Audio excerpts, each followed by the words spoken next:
Breaking news. ఒక బాలికపై అత్యాచారానికి ఒడిగట్టిన ఒక యువకుణ్ణి బంధించి దేహశుద్ధి చేసి అనంతరం ఆ యువకుడికి చెందిన ఇంటిని తగలబెట్టిన ఘటన గురించిన బ్రేకింగ్ న్యూస్ ఇది. కర్నూలు జిల్లా దేవనకొండలో ఈ ఘటన చోటు చేసుకుంది. కర్నూలు జిల్లా దేవనకొండలో ఒక వ్యక్తి ఒక మైనర్ బాలికపై అత్యాచారానికి ఒడిగట్టాడు. ఆ బాలిక కేకలు వేయడంతో చుట్టుపక్కల ఉన్న వాళ్ళంతా వాడిని పట్టుకొని దేహశుద్ధి చేశారు. అనంతరం వాడు పారిపోయే ప్రయత్నం చేయడంతో ఇంటిని తగలబెట్టిన ఘటన చోటు చేసుకుంది. చెల్లెల చెలిమెలలో కర్నూలు జిల్లా దేవనకొండ చెల్లెల చెలిమెలలో మైనర్ బాలికపై ఒక యువకుడు అత్యాచార యత్నం చేశాడు. బాలిక కేకలు వేయడంతో పారిపోయేందుకు ఆ యువతి కేకలు వేయడంతో ఆ యువకుడు పారిపోయే ప్రయత్నం చేశాడు. అక్కడ ఉన్న వాళ్ళంతా పట్టుకుని దేవశుద్ధి చేశారు. వెంకటేష్, అతని పేరు వెంకటేష్. ఆ తర్వాత అతన్ని పోలీసులకు కూడా అప్పగించారు. అతని ఇంటిని కూడా తగలబెట్టారు. కోపోద్రిక్తులైన ఆ స్థానికులంతా ఆ యువకుడి ఇంటిని తగలబెట్టే ప్రయత్నం కూడా చేశారు. ఆ తర్వాత గుమిగూడారు అక్కడ. ఒక్కసారికి ఘటన నిన్న చోటు చేసుకోవడంతో రాత్రంతా కూడా పెద్ద ఎత్తున కలకలం రేగింది. ఆ తర్వాత యువకుడిని దేవశుద్ధి చేసి పోలీస్ స్టేషన్కి తీసుకొచ్చారు. ఒకసారి మా ప్రతినిధి హుసేన్ ఉన్నారు పూర్తి సమాచారం అందించడానికి. హుసేన్, అసలు ఏం జరిగింది? పోలీసులు ఏం చెప్తున్నారు? రోహిత్, కర్నూలు జిల్లా దేవనకొండ మండలం చెల్లెల చెల్మ గ్రామంలో ఒక 14 ఏళ్ల బాలిక మీద అఘాయిత్యానికి ఒడిగట్టే ప్రయత్నం చేశాడు వెంకటేష్ అనేటువంటి యువకుడు. నిన్నటి రోజున సాయంకాలం స్కూల్ టైం అయిపోయిన తర్వాత అతను స్థానికంగా ఉన్నటువంటి ఒక ప్రభుత్వ పాఠశాలలో 10వ తరగతి చదువుతున్నటువంటి బాలిక సాయంత్రం తిరిగి ఊరికి వెళ్ళిన తర్వాత తన తల్లికి ఆరోగ్యం బాగలేదని హాస్పిటల్ తీసుకెళ్లారు.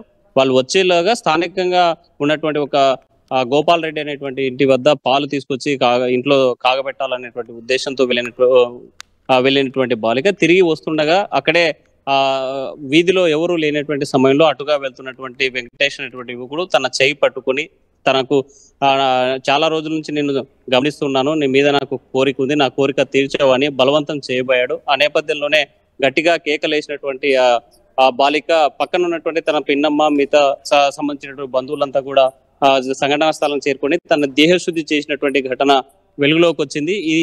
ఇదంతా కూడా నిన్న సాయంకాలం 6-7 గంటల సమయంలో జరిగినటువంటి పరిస్థితి. అయితే పారిపోయినటువంటి యువకుడు ఆగ్రహించినటువంటి వీరంతా కూడా బాలిక యొక్క బాధితురాల యొక్క తల్లిదండ్రులు, బాధితుల యొక్క బంధువర్గం అంతా కూడా సంబంధించిన వెంకటేష్ ఎవరైతే ఉన్నారో అతని ఇంటికి వెళ్ళారు. ఇంట్లో ఉన్నటువంటి వేరుశెనగ బుడ్డలకు సంబంధించినటువంటి అంటే బస్తాలన్నీ కూడా ఇంట్లో ఉన్నటువంటి నేపథ్యంలో పెట్రోల్ పోసి తగలబెట్టినటువంటి ఘటన చోటు చేసుకుంది. దీని ప్రధానంగా తనకి యువకుడు అఘాయిత్యానికి పాల్పడడం కాక బెదిరింపులకు దిగాడు. మరి దాంతో పాటు దేహశుద్ధి చేసిన తర్వాత పారిపోయేటువంటి ప్రయత్నం చేసిన నేపథ్యంలోనే ఆగ్రహానికి గురై ఇంట్లో ఉన్నటువంటి ఈ వేరుశెనగ బస్తాలను తగలబెట్టినటువంటి ఘటన వెలుగుకు వచ్చింది. అయితే విషయం తెలుసుకున్నటువంటి పోలీసులు స్థానిక చెల్లెల చెల్మ గ్రామానికి చేరుకున్నారు. ఆ గ్రామంలో జరుగుతున్న పరిస్థితులను దృష్టిలో పెట్టుకొని అక్కడ ఏ క్షణమైనా మరోసారి ఉద్రిక్తమైనటువంటి పరిస్థితులు ఉన్నటువంటి నేపథ్యంలో పోలీసులు పికెటింగ్ కూడా ఏర్పాటు చేసినటువంటి పరిస్థితులు అయితే ఆ బాలికను విచారించినప్పుడు పోలీసులకు ఏం చెప్పింది? గతం నుంచి కూడా యువకుడు ఆ బాలికను ఎలా బెదిరింపులకు ఏమన్నా పాల్పడుతున్నాడా? రోహిత్, గతంలో ఎప్పుడు బెదిరింపులకు పాల్పడినటువంటి ఘటన అయితే చెప్పలేదు. ఎందుకంటే స్పష్టంగా ఆర్టీవీ ద్వారా తాను ఆ బాలిక ఎవరైతే ఉన్నారో కంప్లైంట్ చేసినటువంటి కాపీ కూడా మన చేతుల్లో ఉంది అని ఆమె స్వయంగా స్వహస్తాలతో రాసిచ్చినటువంటి కంప్లైంట్ లో అంటే తను చెప్పినటువంటి అంశం అంటే 6 గంటల 7 గంటల ప్రాంతంలో తన పాలు తీసుకొచ్చేటువంటి సమయంలో అక్కడ నిన్ను చాలా రోజుల నుంచి నేను అబ్జర్వ్ చేస్తున్నాను, నువ్వు చాలా బాగుంటావు, నీ మీద నాకు కోరిక ఉంది, నా కోరిక తీర్చవా అని బెదిరించాడు, బలాత్కారం చేయబోయాడు. నేను గట్టిగా కేకలు వేయడంతో పరారయ్యేటువంటి పరిస్థితి ఉంది. ఆ నేపథ్యంలోనే మాకు సంబంధించినటువంటి పిన్నమ్మ మిగతా వాళ్ళంతా కూడా వచ్చి దేహశుద్ధి చేశారని తాను కంప్లైంట్ రాసిచ్చినటువంటి దేవనకొండ పోలీస్ స్టేషన్ లో కంప్లైంట్ ఇచ్చినటువంటి ఫిర్యాదు కూడా మన ఆర్టీవీ చేతుల్లో ఉంది. ఆ నేపథ్యంలోనే అంటే గతంలో ఎప్పుడు వేధింపులు పాల్పడరు కానీ లేకపోతే బెదిరించినట్లు కానీ ఎక్కడ ఆ కంప్లైంట్ లో పేర్కొన్నటువంటి పరిస్థితి అయితే లేదు. కానీ నిన్నటి రోజున అనుకోకుండా తను చాలా రోజుల నుంచి నిన్ను ఫాలో అవుతున్నాను, నీ మీద మోజుంది, నిన్ను నా కోరిక తీర్చవా అని బలాత్కారం చేయబోయాడు అని రాసిచ్చినటువంటి పరిస్థితి ఉంది. అయితే ఎవరైతే వెంకటేష్ అఘాయిత్యానికి పాల్పడ్డాడో అతని పోలీసులు అదుపులోకి తీసుకుని అదుపులోకి తీసుకున్న పరిస్థితి. తన పూర్తిస్థాయి ఏం జరిగిందనేటువంటి అంశం మీద కూడా పోక్సో చట్టం లాంటి చట్టాలను నమోదు చేసి కేసు విచారణ చేసేటువంటి పరిస్థితి ఉంది.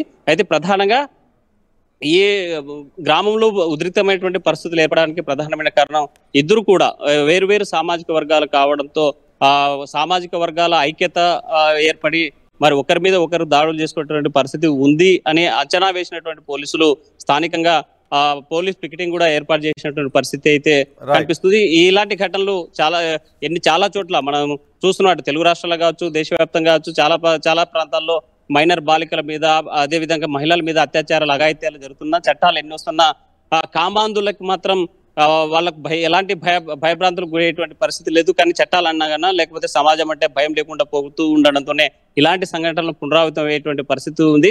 కాబట్టి ఇలాంటి వాడికి కఠినంగా శిక్షించాలని ఒకవైపు బంధువులు, మరోవైపు స్థానికంగా ఉన్నటువంటి వారంతా కూడా గ్రామస్తులు డిమాండ్ చేసేటువంటి పరిస్థితి అయితే ఇక్కడ కనిపిస్తుంది. రోహిత్. రైట్ హుసేన్, కర్నూలు జిల్లా దేవనకొండలో చెల్లెల చెలిమిలలో ఒక మైనర్ బాలికపై అత్యాచారానికి ఒడిగట్టాడు ఒక యువకుడు.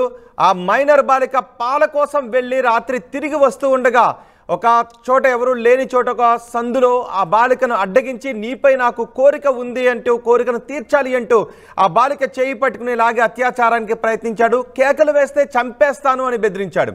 కానీ ఆ బాలిక భయంతో అక్కడి నుంచి అతని చెర నుంచి విడిపించుకుని పారిపోవడానికి ప్రయత్నించింది, కేకలు వేసింది. దీంతో ఆ బాలిక పిన్ని తదితరులు అక్కడున్న ఇతర స్థానికులు పరుగున వచ్చేసరికి ఆ వెంకటేష్ నిందితుడు, మీరు ఆర్టీవీ స్క్రీన్ పైన చూస్తున్నారు, ఆ యువకుడు ఈ వ్యక్తే ఒక మైనర్ బాలికపై అత్యాచారానికి ఒడిగట్టబోయాడు. ఆ బాలిక కేకలు వేసేసరికి అక్కడి నుంచి ఆ యువకుడు పారిపోయాడు. కానీ వాడిని పట్టుకుని దేహశుద్ధి చేసి పోలీసులకు అప్పగించారు. ప్రస్తుతం పోలీస్ స్టేషన్లో ఉన్నాడు. పోలీసులు పోక్సో చట్టం కింద అలాగే మరికొన్ని చట్టాల్లో ఇతర సెక్షన్ల కింద కేసులు నమోదు చేసి కేసును దర్యాప్తు చేస్తున్నారు. బాలిక మైనర్ బాలిక కాబట్టి మేము ఆ వివరాలు అందించకూడదు, అందుకే ఆ బాలిక వివరాలు అందించట్లేదు. కానీ నిందితుడి ఫోటోను మాత్రం మీకు చూపిస్తున్నాము. ఇలాంటి దుర్మార్గులు చాలా మంది ఉంటూనే ఉంటారు. ఎన్నో శిక్షలు పడ్డాయి, ఎన్కౌంటర్లు జరిగాయి. ఇలాంటి అఘాయిత్యాలకు పాల్పడి ప్రాణాలు తీసేస్తున్న సంఘటనలు కూడా ఉన్నాయి. ఎంతోమంది బాలికల ప్రాణాలు తీసేస్తున్న సంఘటనలు ఉన్నాయి. చిన్న చిన్న పిల్లల ప్రాణాలు తీసేస్తున్న సంఘటనలు కూడా మనం చూసాం. ఆ సమయంలో రక్తం ఉడికిపోతూ ఉండేది. నిందితులను కఠినంగా శిక్షించాలి, ఉరి తీయాలి అని అందరూ కూడా కోరుకుంటారు. బహుశా ఆ బాలిక కేకలు వేసేసరికి ఆ బాలికకు సంబంధించిన వాళ్ళంతా పరుగున వచ్చారు కాబట్టి సరిపోయింది. లేకపోయి ఉండే ఈ దుర్మార్గుడు ఆ బాలికను ఇంకేం చేసుంటాడు అనే భయాందోళన కూడా బాలిక వ్యక్తం చేస్తుంది. ప్రస్తుతం ఈ వ్యక్తి పోలీసుల అదుపులో ఉన్నాడు. పోలీసులు కేసు నమోదు చేసి దర్యాప్తు చేస్తున్నారు. ఈ ఘటన తర్వాత స్థానికులు ఏం మాట్లాడారో చూద్దాం.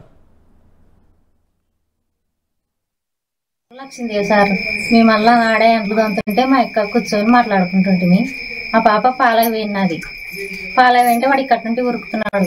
ఉరికి కరెక్ట్ సందులో ఎదురైనారు ఎదట. మొదట ఆ పాప గోడ దగ్గరికి ఇట్లా చేయి పెట్టుకుంది. ఆ చేయి పెట్టుకున్నప్పుడు చెయ్యి ఇగ్గుకున్నాడు. వాడు చెయ్యి ఇగ్గినప్పుడు ఆ పాప ఇది ఈసిరి కొట్టింది. అరుచుకుంటాలకే మేము ఉరికినాం సార్. వాడు పారిపోయినాడు. అట్లే పాప రోజు లక్కనే బడికి పోయి వచ్చింది. అదే వాళ్ళ అమ్మకి ఆరోగ్యం బాగాలేదు కదా, వాళ్ళ ఆయన ఇద్దరు హాస్పిటల్కి పోయినారు. మా అమ్మ వస్తుంది కదా పాలు తాగుతుంది రోజని, మన గోపాల్ రెడ్డి వాళ్ళ ఇక్కడ పాలు ఇస్తారు సార్. వాళ్ళ అమ్మకి చిన్న సందు అది. రోజు లక్కనే పాలు లేనికి పోయింది.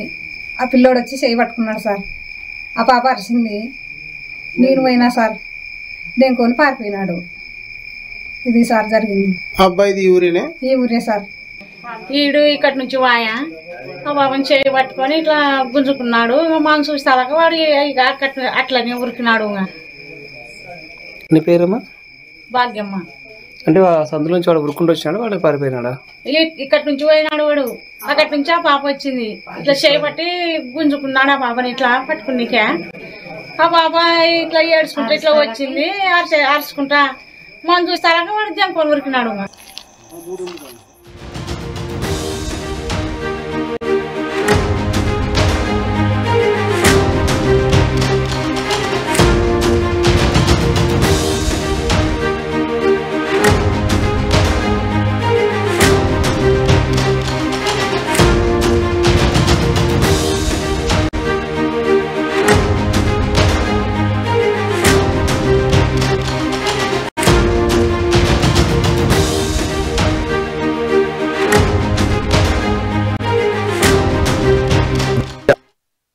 ఆర్టీవీ యాప్ వార్తల్ని క్షణాల్లో చదివే అవకాశం ఉంటుంది. ఒక న్యూస్ పేపర్, ఒక టెలివిజన్ ఛానల్ మీ చేతుల్లో ఎప్పుడు ఉంటాయి. అదే ఆర్టీవీ యాప్ వార్తల్ని క్షణాల్లో చదివే అవకాశం ఉంటుంది. ఒక న్యూస్ పేపర్, ఒక టెలివిజన్ ఛానల్ మీ చేతుల్లో